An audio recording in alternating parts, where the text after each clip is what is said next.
watching this and you've noticed that you're getting a little bit of a hump on your neck here, or perhaps you're thinking, I want to prevent that, then Deborah is here to not only teach us how to prevent it, but how to fix it and why we get it, which I'm going to say a little spoiler, it's posture and looking down at our phones.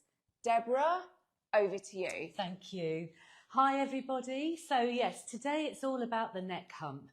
Now, what's important to know is this is really, really down to posture. So if you can be very mindful about how you hold yourself, making sure that your feet are planted in the ground, your shoulders are back and down, and that your head isn't forward like this, but is back as much as possible. Not pushing it back, but just comfortably sitting here.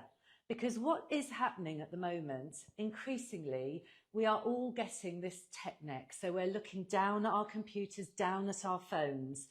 And what's actually happening in our body is that we have this amazing thing called fascia. And fascia is like a connective tissue that literally runs all through our body, gives our body our shape, and it supports us.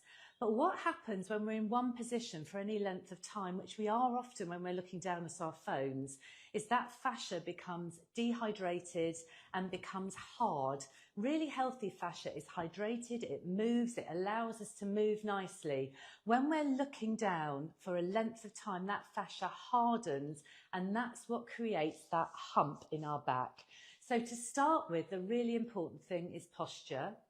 However, if any of you do have a slight hump or quite a pronounced hump, and it's due to that sort of tech neck down to that fascia being hard, there is absolutely something you can do about it. So I'm just going to take you through a series of really easy exercises to warm the neck up. Fascia loves heat and warmth. It really responds well to that. So we're going to warm and lengthen the front of our neck up first. And then I'm going to turn around and show you what to do with the back of your neck. Now, just to let you know in terms of the difference between hard fascia and muscle, if you take your fingers and just move them along your tops of your shoulders, which is your trapezius muscle, even for those of us that have got hard muscles, you'll feel your fingers sink in a bit.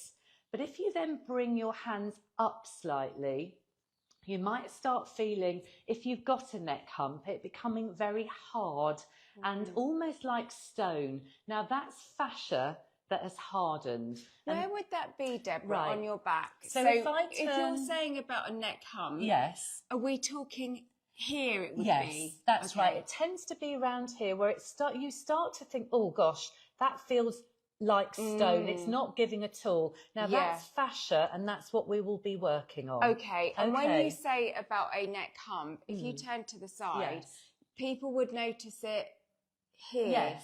Like a little hump. Yes, I've got it very slightly because I do look down at my phone, and because of the nature of my work, I'm often bent over, but I keep it really at a minimum because of this massage that I do on a daily basis. Okay, so what we're going to do, now I've talked to you about posture, really, really try and think all the time, feet in the floor, shoulders down and back. And actually a really good tip, imagine the crown of your head, the top of your head, being lifted up by a helium balloon. And that's actually a really good way of knowing where your head should sit. With on your posture, neck. I have a great tip to share with people. Yeah. Someone taught me this. I'll just show you on camera, Deborah. Do you want to move forward for a second? Yeah, I'll show you because someone taught me this. Sorry, Deborah, I'll just come in a little bit here. Yeah, That's it. So if it's all about your hands, well, not your hands, but this is a really good tip to quickly correct your posture. So I'm terrible, I'm a sloucher. But if you see my hands, as soon as I turn my hands, palms facing up, it corrects my posture. So whenever you're thinking your posture, just turn your palms up and it automatically lifts your shoulders back and lengthens from the crown. Yeah, that's another great tip. So there are lots of tips, and whatever works for you, use it because it will make such a difference. But in terms of the neck hump now, what we're going to do, we're just going to lengthen the front of our neck because everything is interconnected. if you just work on one place, it won't make the big difference that you want to see. So we're just going to start off with a couple of neck stretches at the front of our neck. We're going to take our hands, cross them over on our chest, our fingers just underneath this bony area, which is our clavicle. We're going to push down gently, push in gently and down. And then we're going to bring our chin to the ceiling. Now, we're not going to throw our head backwards. We're just going to bring our chin to the ceiling. You'll start to feel a stretch here in the front of the neck. And we're going to count for 1, 2, 3, 4, 5, 6, 7, 8, 9, 10. We're going to bring our heads back down, and then we're going to take our head off at an angle, and again bring our chin towards the ceiling. You should feel a nice stretch in the side of your neck, shoulders down, and we're going to count for 10, 9, 8, 7, 6, 5, 4, 3, 2, 1. We're going to gently bring our head back to central, to neutral, and then we're going to take it off again at an angle, chin to the ceiling. Feel a nice stretch in the side of the neck for 1, 2, 3, 4, 5, 6, 7, 8, 9, 10. And then we're going to come back to neutral again. Just give our shoulders a nice little roll, and then I'm going to turn round and show you what to do on the back of your neck. Okay? Right, so I just move it forward a bit. That's it. Is that okay? See? Lovely. Yeah, perfect. So we're going to take the pads of our fingers, and starting at the side of our neck, we are just going to rest our hands on what's called our trapezius muscle, this big fudgy muscle that goes from our neck right down to our shoulders, and almost imagine drawing a line with your elbows forward, so top to bottom, whilst keeping hold of that muscle. And just feel that lovely stretch underneath your fingers. And we're just going to move our fingers along that muscle, drawing that line from top to bottom with our elbows, really feeling that muscle giving and warming up. And we're just going to keep moving along until we just reach our shoulders, and then just finish off with a couple of stretches. And then we're going to bring our fingers back along that trapezius muscle again, feeling that lovely lengthening and warming up of that muscle until we get to our neck. Now here is where you need to start feeling for any thickness, any hardness, and that will be where the hump is sitting and where the fascia is sitting. And what I'm going to be asking you to do is almost just intuitively feel for that area. Just feel that you're pulling that apart, you're lengthening that, you're warming it up. And over a period of time, just a few seconds, you should start feeling that very hard stone-like fascia just beginning to give underneath your fingertips.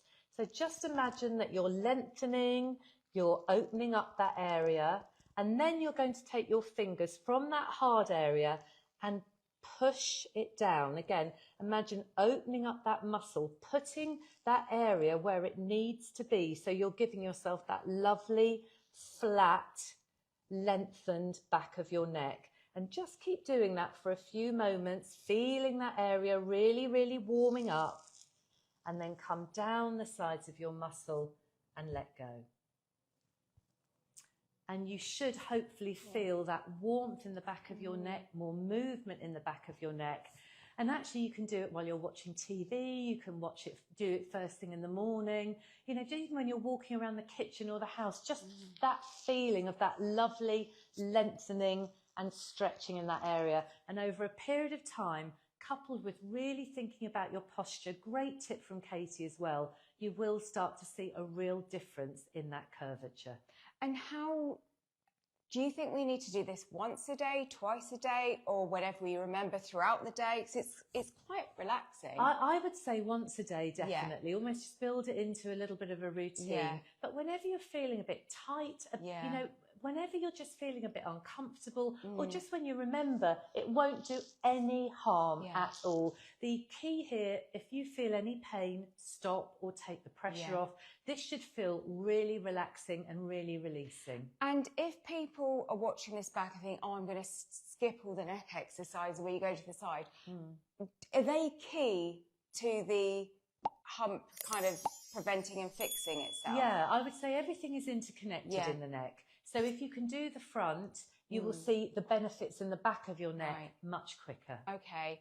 And also something that you shared with me that you're making a conscious effort of doing is with your phone, making sure you're not looking down, but actually bringing it up. Absolutely. Really try and keep your phone at eye level as much as you can, because then you're naturally keeping that neck long and lifted. And even when you're looking at your phone at eye level, just imagine that helium balloon pulling you up from here, because it will put your head in the right position. I think it's such an automatic thing, isn't it, for us to get our phone and look down? Absolutely, absolutely. And in fact, what I will say is that over time, when we're looking down on our phones, we're also creating much more of a looser neckline and jowls. So if you're watching this and you're thinking, do you know what? I would love some help with my jowls. Comment jawline and we will send you Deborah's exercises for her jawline, because it's incredible. And actually we have had people write in and say, I've been doing these jawline exercises for a month and they've seen their jawline significantly, I can't say that word, significantly early in the morning, Katie, improve. So comment jawline and we'll send you that. And I would say, in fact, if there's anything that you're like, do you know what, I need help with this, I can guarantee you we've either got a tutorial from Deborah, oh gosh, let's do it, a tutorial from Deborah on it, or we've got a tutorial from me on how to conceal it with a look of makeup. So anything you need help with, comment below and we will send you the help that you want.